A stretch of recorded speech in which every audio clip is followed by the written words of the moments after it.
I don't know about you, but I love surprises.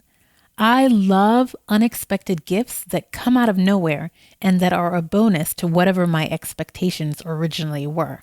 And today's episode is all about no, 7 surprises that I got recently while doing an Input Deprivation Week challenge with my business accountability partner, Efua. What we uncovered is not only going to help you create more, it'll help you experience a richer and fuller version of your life. Hey, Creating Maven. I'm Joy Spencer, your reframe specialist, with one important message. Your real work, it's not your job or your career. Your real work is what you create. And what you create is what sets you apart and makes you incomparable. It's your legacy. I'm here to show you a whole new way of working so you can create with your gifts, make a unique contribution, and finally get paid to be yourself. This is Reframe to Create. Do you have a friend who's always into something, getting into something, and then trying to drag you along with them? Well, in my friend group, that person would be me. But before you judge me, you gotta know that it's only good things that I end up roping people into. And this time around, I asked my business accountability partner, Efua, if she wanted to take on another challenge. Because, of course, yes, I had dragged her along on many other challenges before. And this time, it was something I found on the internet that had me really curious.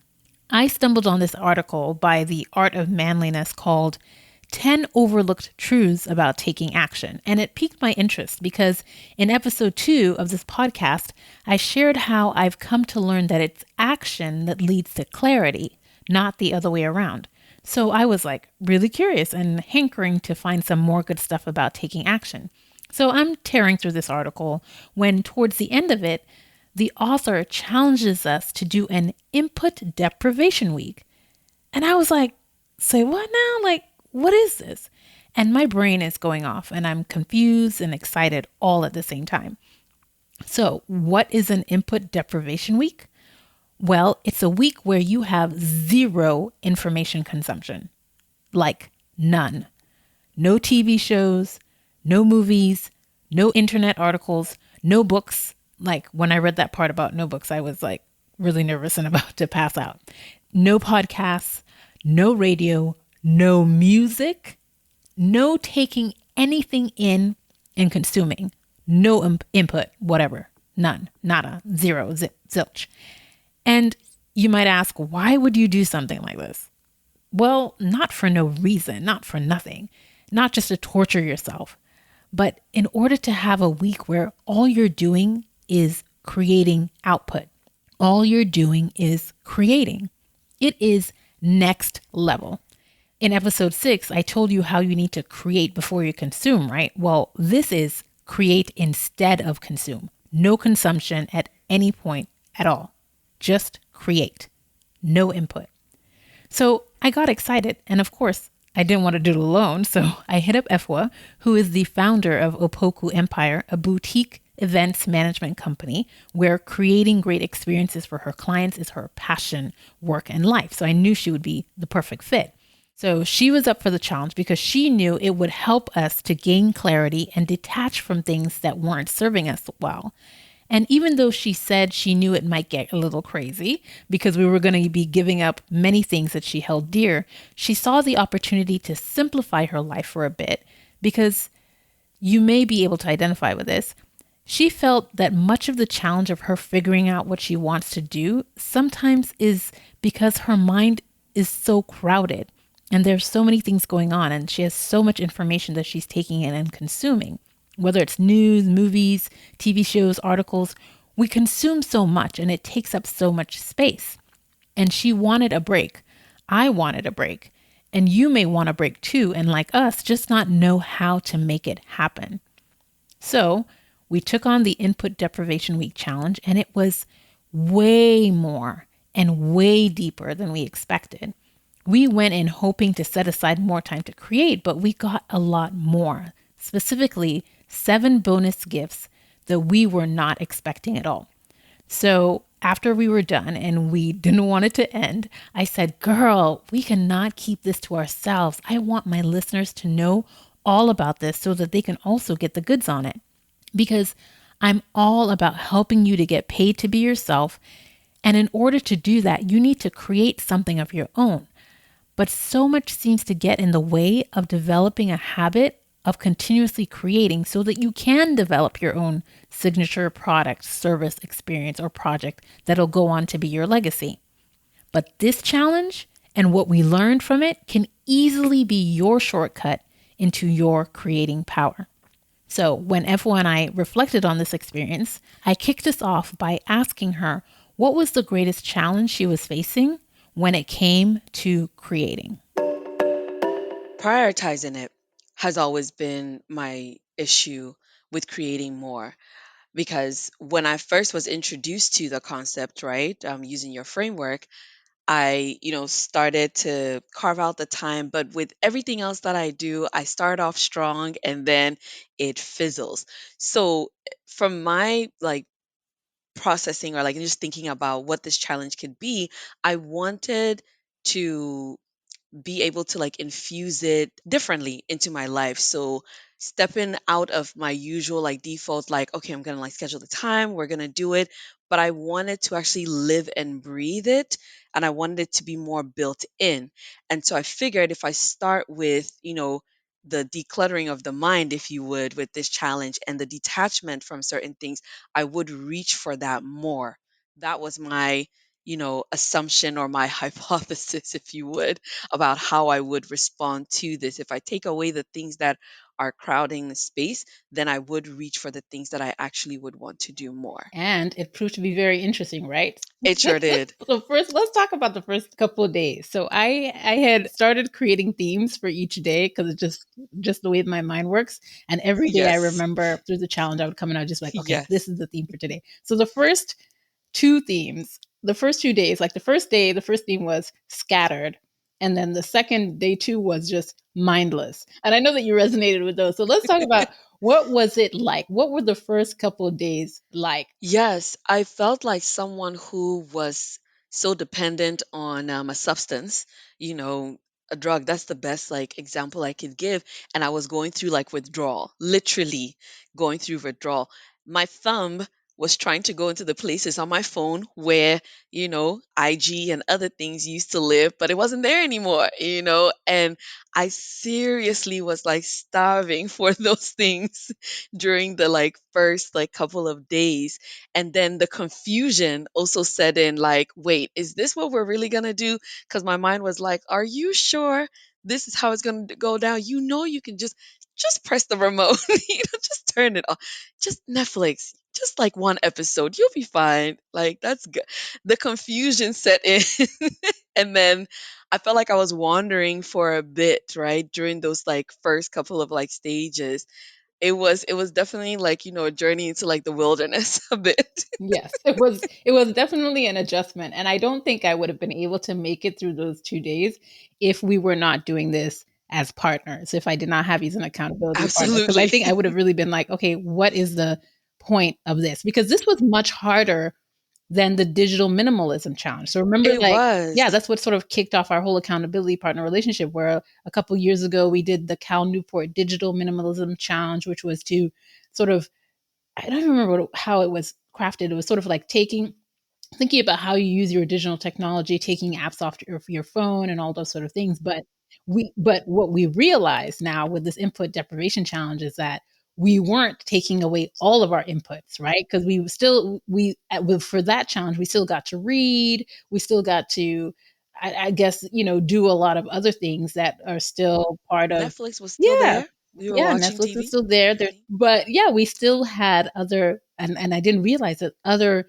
inputs like reading books and all that, which the challenge was trying to get us from digital to analog. But this input challenge is sort of like taking away all input so that you can have space, have room, have boredom, and be able to create more. And so that led us into day three, which was questioning for me. And that was just like, I remember just questioning my whole life because it was just really like, really? Is this what I've been doing? is this my what is my life really, and not in a bad way, but what is my life filled with?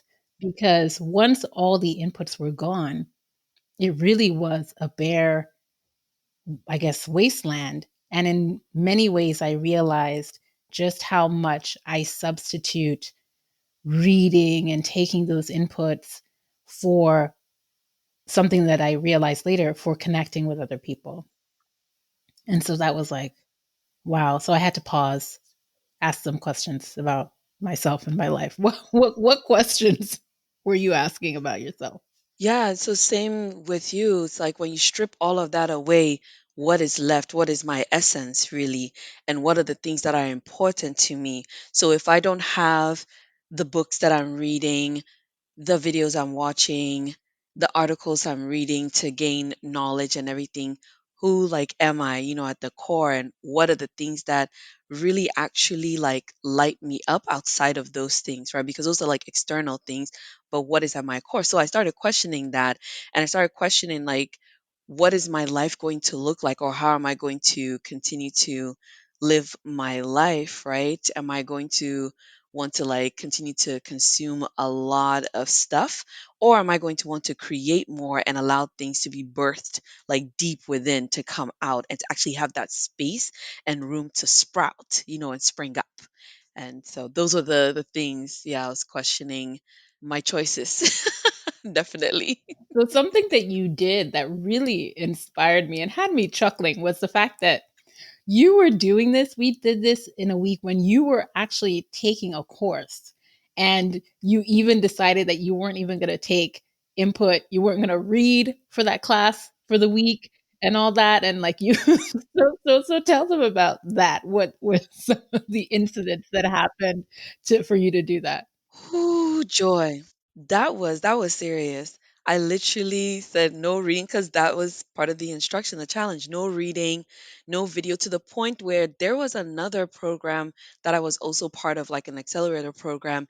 And the facilitator for that day, the presenter, was talking, guiding us. And then she said, "Oh, let me play you all this video." I said, "Pause." I literally ran away from the screen, put it on mute, went and did something else, actually creating. I started like writing some ideas down, and I came back when the video was done and everybody had watched it, because I knew I could watch the replay a different day. So I started making very interesting choices, to fit within the guidelines, but I literally gave that up. Even during like a time when I'm supposed to be studying, my teacher's giving me homework, or you read chapter this, chapter that, like, oh, it's okay. So what happened? Like, how do you feel things went for you with that class? Like, of not having a reading, of not taking that input. What was your learning like? My learning was richer, because now when I showed up for the boot camp, I listened to the instructor more intently, and I absorbed the information differently. Now that we've stepped out of, the IDW, I read a chapter for an hour, and literally when I took the practice exam, I scored higher than I would ever have before taking the challenge. And that's only because now when I read, I take in the information very differently.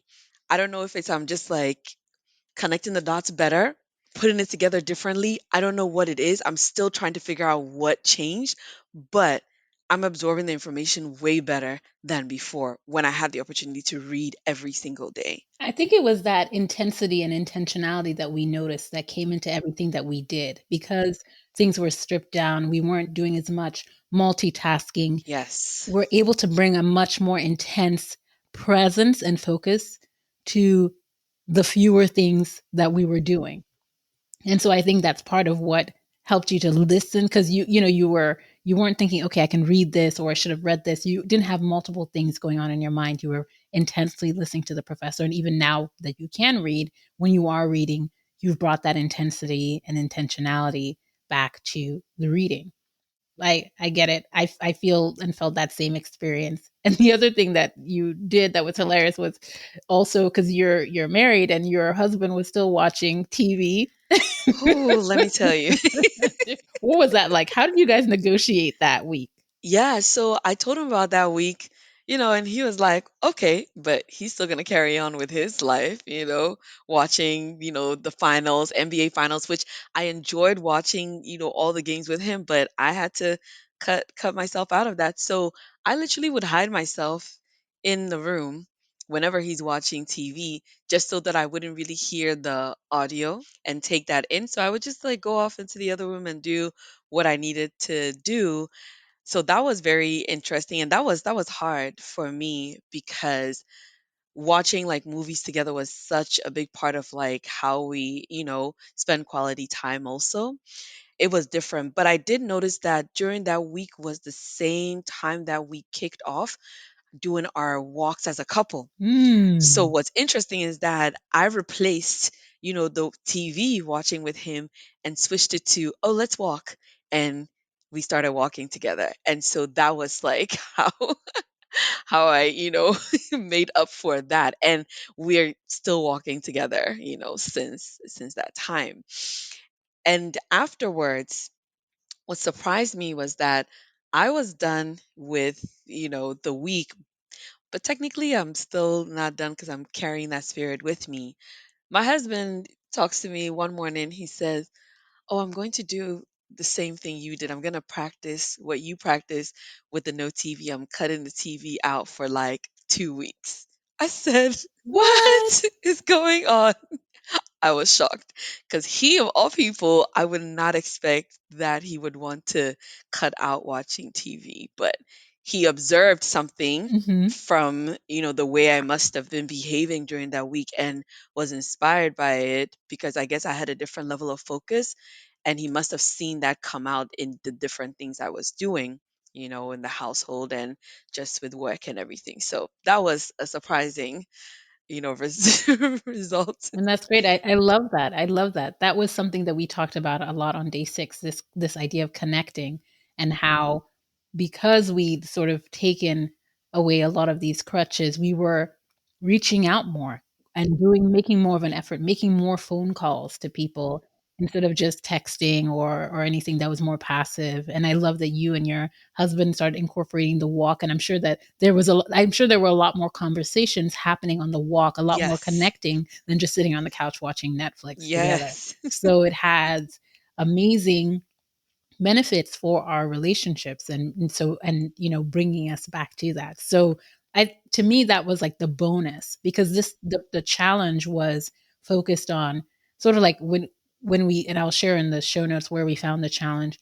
The promise of the challenge was that you would create more and figure out how to do that. And I'm all about create before you consume. How can people create more? So this was what we were going for. It was like, okay, let's do this input deprivation challenge so that we can create more. But then the connecting and the relationship benefits, I feel, to me, is like, oh, that's the cherry on top. That was something that I didn't Absolutely. expect going into it. So I love it.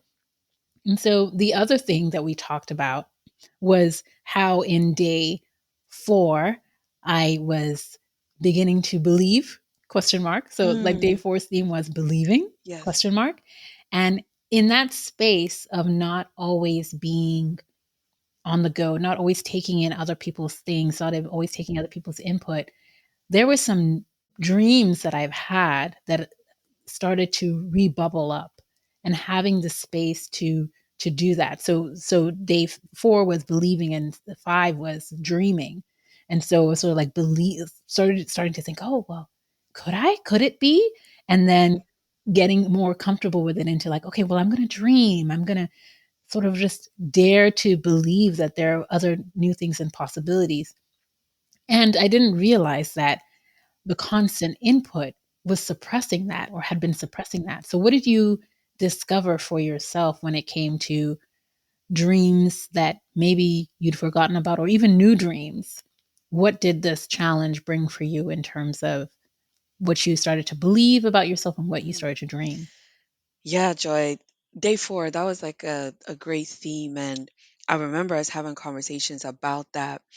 And for me, I realized that I had a lot of dreams about what I want to do in the arts and culture space, something that had been suppressed, like you said, for some time. And so I dreamt about going into like the philanthropy space and being able to pour into arts and culture, specifically like just my background coming from Ghana and always wanting to see arts and culture celebrated and those who want to make that a career and partake in that. And so that was something that popped up for me like, oh, I have philanthropy goals actually.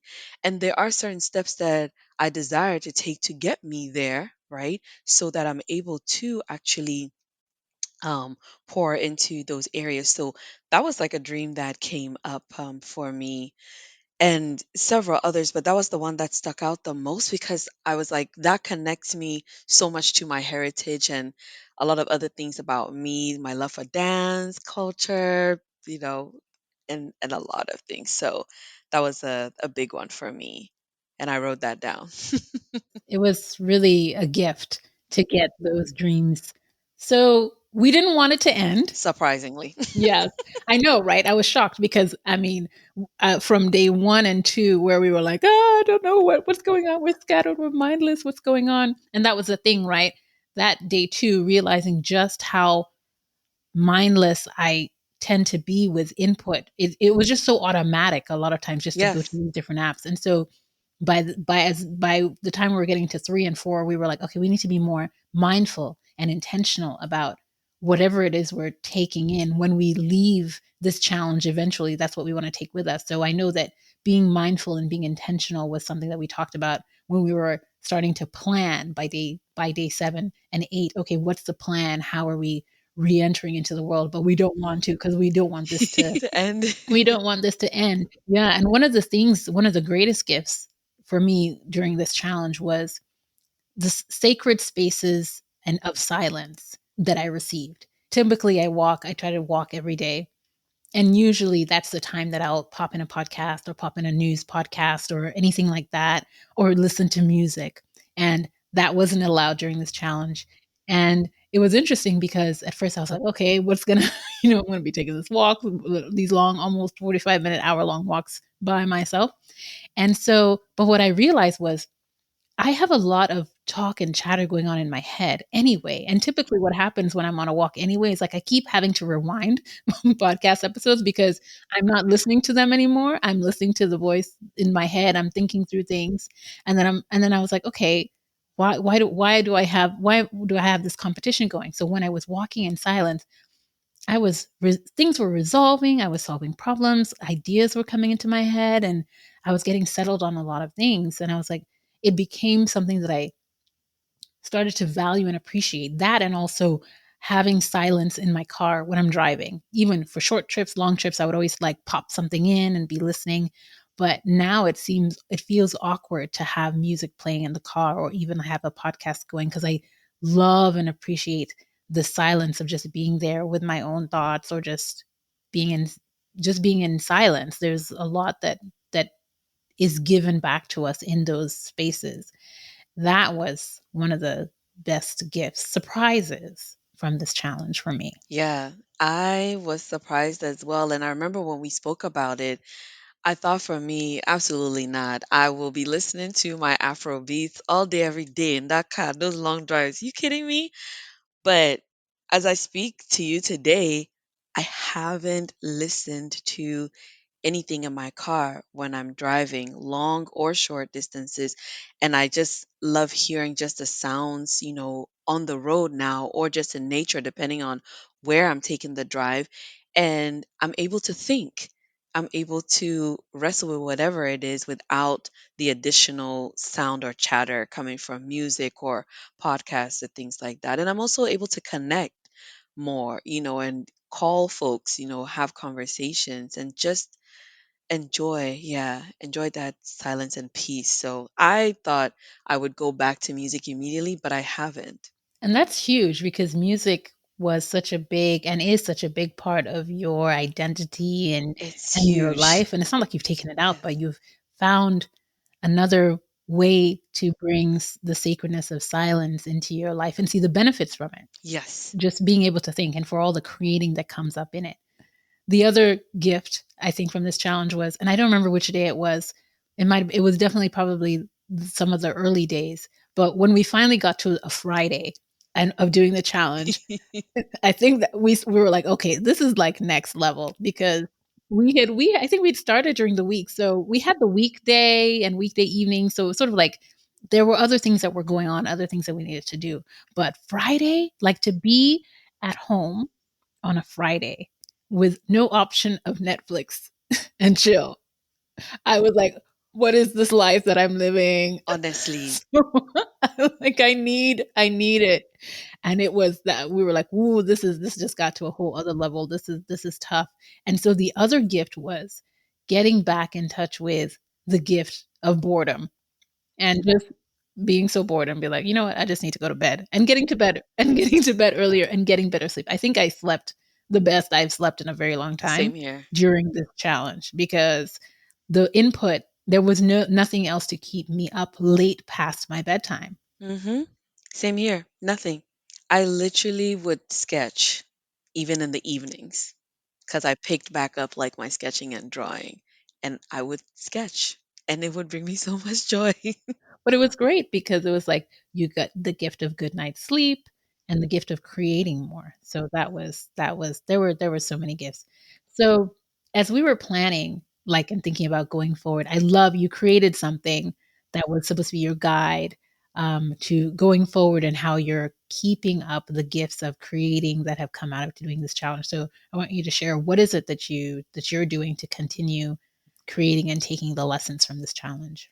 Yes. So as we were going through this challenging journey, one of the days, I think it was closer to when we needed to plan, I have like a little book that I was carrying with me as part of the instructions for the challenge to write or jot down any ideas that came up.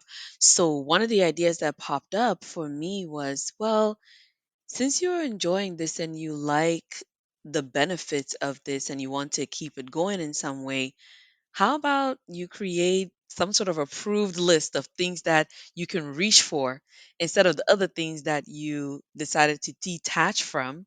So I decided, oh, I'm going to create something. Wasn't too sure what it was going to look like. I didn't want it to just be like an Excel or something that just lives in Google Docs and it just sits there because I'm a visual, person as well. Like I love visuals, and once I read it, see it, touch it, I'm able to stick with it and incorporate it more because I've seen it, right? So I went into Canva. I was like, all right, let me just go into Canva and like find a template because they have great templates. And I think it was one of these templates. I can't remember the name, but I found a good template and I literally came up with the different categories and I called it my creation list.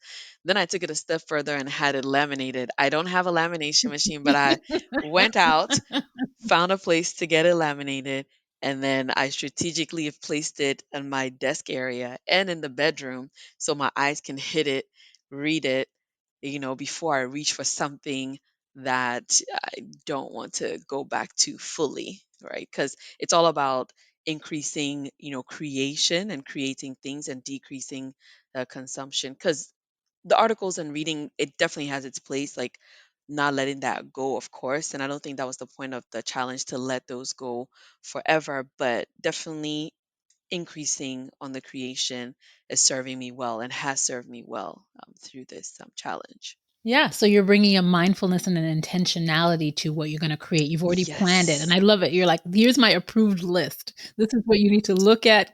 Look at Go through this. this first before you start running off and trying to consume something. Here's your list." And yeah, I love it, and it's so pretty, and yeah, definitely motivational and inspiring. And I'm, definitely working on my list as well. That is sort of one of the many gifts of sort of coming to the end of this challenge, or not really, because there are definitely elements that we're still taking on with us, those maintaining those sacred spaces of silence, having our creation list or creating list where it's like, okay, how can I bring some intentionality to this and all the lessons and learnings? I'm excited to take this forward. I am excited about us figuring out more ways to continue doing it. It's been amazing. It was great to go with you on this journey, like the ups and downs and the okay, this is weird moments of it. And I love it, and I think it was great. So what would you say to my listeners who have been listening and they're like, "Oh, I don't know about this. This sounds kind of kooky or too hard or whatever." What do you want to say to them about this input deprivation challenge week that we did? Give it a try. It will definitely surprise you. I was one of the folks who, I mean, of course, I read it and I read the part that said, oh, you're going to come up with all these ideas. And I didn't really necessarily believe it. I was thinking, okay, it's just going to be a challenge and it's going to be difficult, but I don't know the outcome. So give it a try. Don't be afraid of a challenge. It's always good to sort of incorporate or try new things, right? In your routine, like as you're thinking about like your day to day, it's always good to infuse something different. And this is one of those things that even though it seems like, like this is kind of like scary, like it sounds crazy, try it and it might just surprise you because it definitely surprised me in many ways. We can't even like talk about all of it today's conversation, but there's so many things that I've benefited from just taking the challenge. So give it a try. It's good to challenge yourself. And I think they definitely should not go it alone. They should get an accountability Oh, partner. come Find at on least with the one other, yes, accountability. at least one other person Yes. who's going to be with you so that you guys can check in. And that's what we did. We had daily check-ins at 5 to sort of like reflect on, okay, what are we learning today? What was it like so far? And I think that was such an important part That's so key. in reflecting as we were going along and also having that support and partner to help you go through the journey. And so thank you for being my accountability partner, and thank you for always being Thank down you. for the latest Of and greatest course. Of crazy course. idea that I'm gonna come up with, and so, Looking forward to the next one. I have to go look for another challenge because I Please do. yes, I feel like we're getting good at these and on reflecting on it too and incorporating it permanently, so I'm sure, but we'll give ourselves a little break to incorporate this one before Yes, we take on another one. I agree. So many good things came out of that week. As you heard, we got what we went in for, more creating. But the 7 added bonus gifts were these. 1, the gift of creating sacred spaces, like the sacred space that is now my car. 2, the gift of silence. 3, the gift of boredom. 4, the gift of more and better sleep. 5, the gift of new ideas and new dreams. And 6, the gift of old dreams returning to us. And 7, the gift of connecting and reconnecting at a deeper level with those we care about. And to me, this last one was the greatest bonus and cherry on top of this challenge. The goal was to create more, of course. I mean, that's what this podcast is all about, getting you to do. But this challenge also helped me realize just how much input and consuming suppresses and interrupts deeper connections, how much it interrupts and threatens to replace our relationships. Now, the solution to this long term is not to cut off all input and never consume again. That's not even possible, nor is it even desirable. But if you can become more mindful and intentional about how and when you do consume, you can make sure that when you consume, it's never something that just happens by default. It becomes something that's by design. It's always going to be something that you choose, not something that chooses you and drives you. And if this can be your new way of being, then you'll get your creating power back and so much more. So, are you up for it? Try it. Why don't you do your own input deprivation week? But don't do it alone. Get an accountability partner. There are so many gifts that are waiting for you. If you enjoyed today's episode or have enjoyed listening to other episodes, then will you do me a favor and show me some love and rate and review my podcast on Apple Podcasts, Google Podcasts, Spotify, or Stitcher. It'll help others like you discover and also get to enjoy Reframe to Create. I'd really appreciate it. See you soon, Creating Maven. Until then, remember to always ask yourself, what will I create?